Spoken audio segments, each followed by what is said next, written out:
feeling better and better. Happy to be with you all today. And I'm just claiming it now. We're in our pain series. So today, we're going to look at alignment. Alignment with pain. Okay, that's where we're going today. That's where we are going today. So I'm taking off my flip-flops so I could be grounded, because that's part of alignment, being grounded. And we're going to talk about that a little bit too today. So, did y'all have your conversation with pain? Those of us who might be experiencing some aches, and it doesn't have to be like pain that got you doubled over and you can't do anything. Just those little aches, those little creaks in our bodies that are consistent. Have a conversation. Did you have your conversation? So my pain was offering me an invitation to have a conversation with a loved one that I've been avoiding having. And so I had that conversation. And it went well. It wasn't as painful as I had made it up to be in my mind. All right. So I had my conversation, and sometimes when we avoid things, we create this whole story about how it's going to go down. And usually our story is way exaggerated from what it actually turns out to be. So that's what I had created, that it was going to be this difficult conversation and we was going to have this falling out, and none of that happened. It was a good conversation that allowed us to get on the same page and to come to some agreements about how we were going to interact with each other. So that was one of the gifts that I got from this pain here. Yes? So have that conversation. Get your chair. You sit in one, pain sits in the other, and ask pain, what does it have to say to you? So that's where we went yesterday. But where are we going today? All right. So I know for me, at the beginning of this infection experience, I felt like I was like being torn in two. It was so painful. So it was like the part of me that was in the pain, that was like the pain itself. And then there was the other part of me that was witnessing me being in pain, right? That was the experience that I was having, like being cut in two. So the painful part of me that was in it, and the other part of me that was witnessing me being in it. Can anyone relate to that? Those of you who might be in some pain, especially tooth pain. Tooth pain is like no joke. So that was my experience, right? When this first got going, I was having that experience of being cut in two. Yes. So, as Divine would have it, in the Book of Awakenings by Mark Nepo, he has a story that relates to this experience that I was having. So I want to share that with you. And again, if you want a really good book for your spiritual practice, your inspirational reading, I highly recommend this one. They're really short, maybe a page or two, inspirational teachings.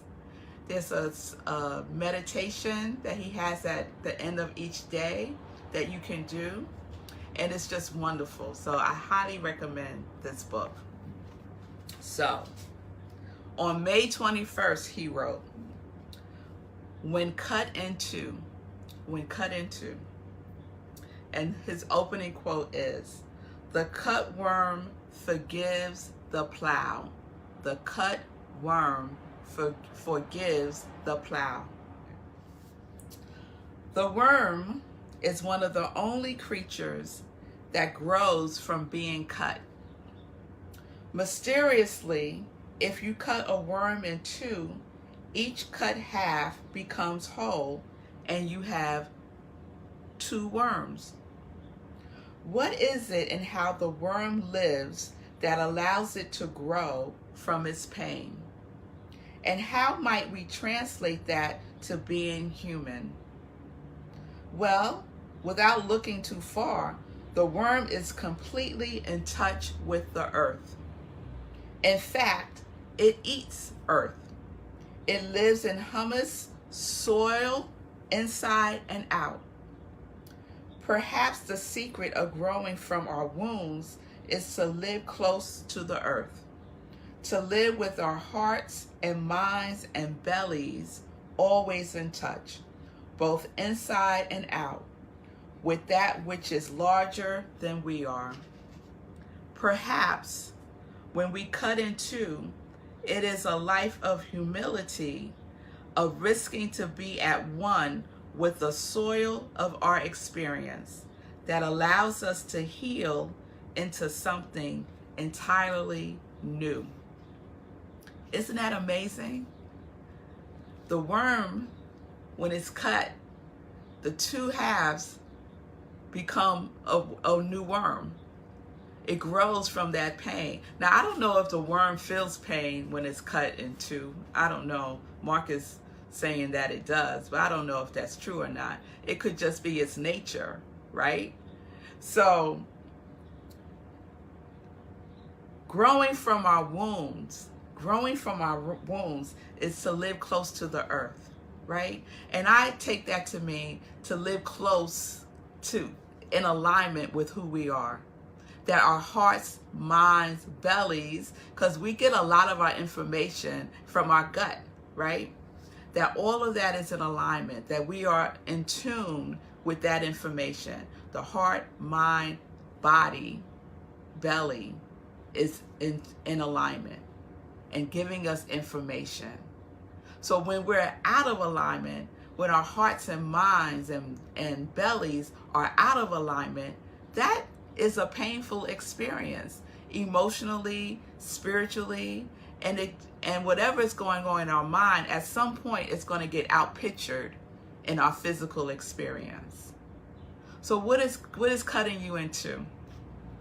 What is cutting you into that you may not realize you are out of alignment with something in your life? You're out of alignment with something in your life, and it's causing you pain. Now, the pain might be subtle. The pain might be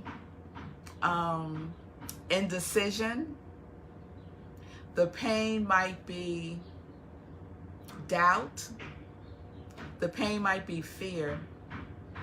And so what is it that you need to do to come into the oneness, to come into the wholeness, right?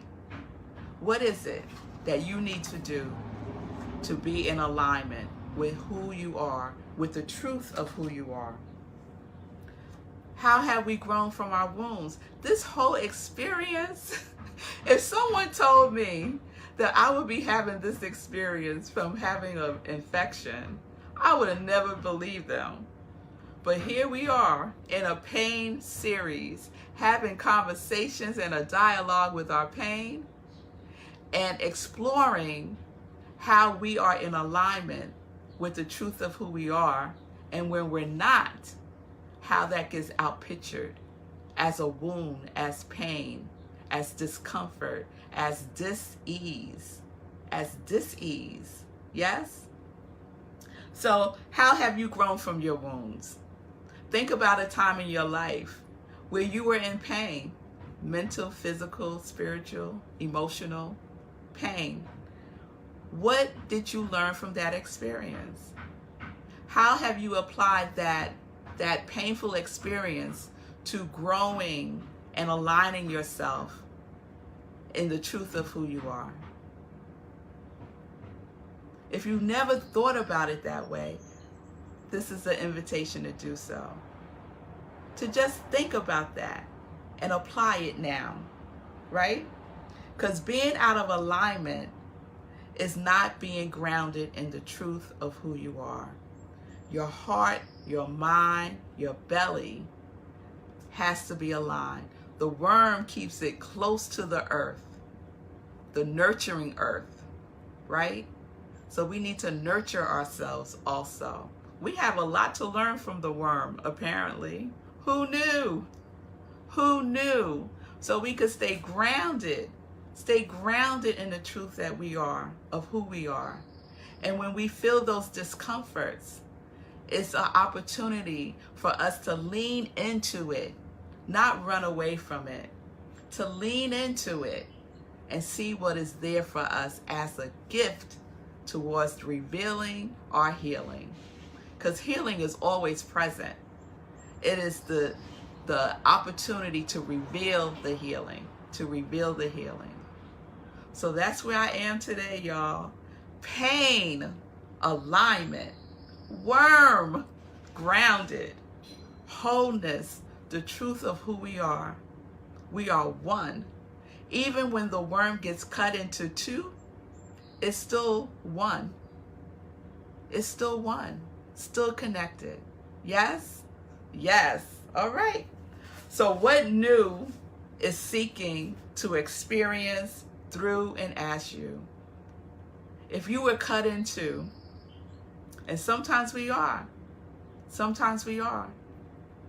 what is that new experience that is seeking to come through you and as you in this new experience of yourself?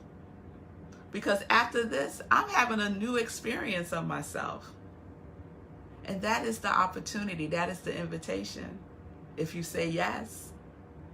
If you say yes. You're saying yes? Yes, yes, yes. All right now. So it is time to align. It is time to align. Okay? Mind, body, soul, spirit, all in alignment. Ground ourselves in that truth. If you have to physically take off your shoes and get on the ground, put your feet in the soil to ground yourself, then do that. Then do that. Get out in nature. Look for a worm and say, thank you, worm. Thank you, worm, for today's gift and today's blessing. All right. So that's where we are. It is time to align. Okay, so we say thank you, pain. We know it is time to align. So thank you all for joining. Thank you for your positive vibes, and thank you for keeping me in prayer. I really appreciate it. So peace and blessings, peace and justice, and enjoy.